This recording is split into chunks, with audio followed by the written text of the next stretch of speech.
Komitmen Polres Oganilir dalam memberantas peredaran narkotika kembali dibuktikan dengan menangkap 3 tersangka pengedar narkotika di Kecamatan Tanjung Raja.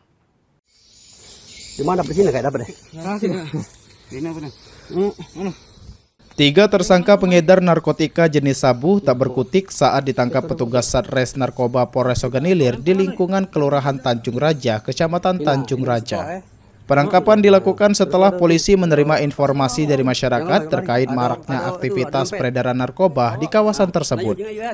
Dari hasil penggerbekan dan penggeledahan, petugas mengamankan 22 paket diduga sabu dengan berat bruto 11,71 gram.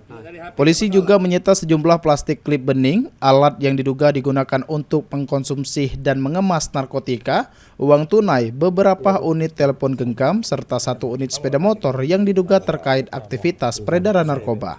Ketiga tersangka beserta barang bukti kini diamankan di Mapolres Oganilir untuk menjalani pemeriksaan dan proses hukum lebih lanjut. Ahmad Romawi, Pal TV.